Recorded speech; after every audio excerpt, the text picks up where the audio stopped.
우리가 그냥 병원에서 쓰는 기계 장비를 레이저라고 다 부르고 있지만 사실 레이저가 아닌 장비가 더 많습니다. 안녕하세요, 닥터 벤자민입니다. 오늘은 일반적인 레이저 치료에 대한 이야기를 해볼까 합니다. 레이저 치료는 기본적으로 피부 안에 에너지를 전해줘서 무언가 변화를 유도하기 위한 치료법입니다.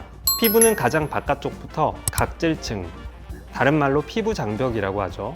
그 아래 얇은 부분이 표피, 그 아래 피부의 대부분을 차지하는 진피, 그 아래 지방층, 그 아래 근막과 근육층, 그 아래 뼈, 이런 순서로 이루어져 있습니다.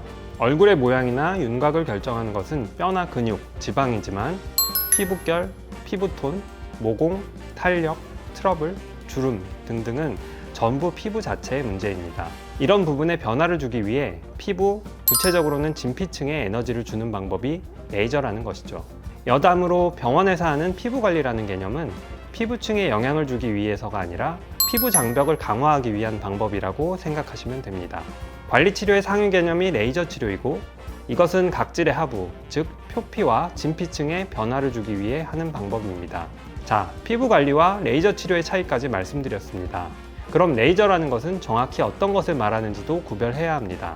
우리가 그냥 병원에서 쓰는 기계 장비를 레이저라고 다 부르고 있지만 사실 레이저가 아닌 장비가 더 많습니다. 우리가 흔히 리프팅 시술에 쓰는 장비는 대부분 레이저가 아닙니다. 에너지 기반 장비라고 부르는 게 맞습니다. 레이저와 레이저 아닌 장비를 구분하는 가장 큰 이유는 침투 깊이가 다르기 때문입니다. 레이저는 파장이 매우 짧고 그렇기 때문에 침투 깊이가 매우 얕습니다. 레이저가 침투할 수 있는 깊이는 표피와 진피의 경계부 정도입니다. 표피와 진피의 경계는 파도 모양으로 생겼는데 이 정도 깊이의 진피를 유두진피라고 부르고 여기까지가 레이저 치료의 타겟입니다.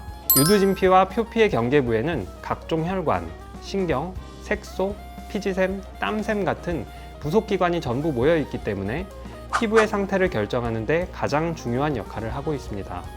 레이저의 파장이나 종류에 따라 각각의 타겟은 다르지만 궁극적으로는 이 유두진피층에 에너지를 전달하는 것이 치료의 목적이라는 겁니다. 피부에 주어지는 에너지는 결국 열에너지 형태로 전환되게 되고 열에너지는 피부의 온도를 올리게 됩니다. 많이 올라봤자 45도를 넘기기도 쉽지 않겠지만 이 정도 온도 변화로도 피부를 이루고 있는 단백질의 변성을 유도할 수 있고 이 과정에서 노화된 콜라겐의 제거와 섬유 모세포 같은 콜라겐을 만드는 세포를 자극시키고 궁극적으로는 새로운 콜라겐을 만들어내게 됩니다.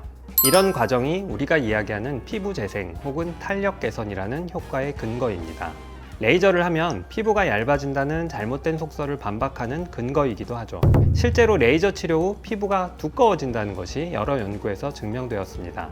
아무튼 레이저 치료의 원리는 피부 내부, 특히 진피층에 에너지를 주어 적당한 손상을 유도하고 이를 회복하는 과정에서 우리가 원하는 치료 효과가 나타난다 라고 이해하시면 될 것 같습니다.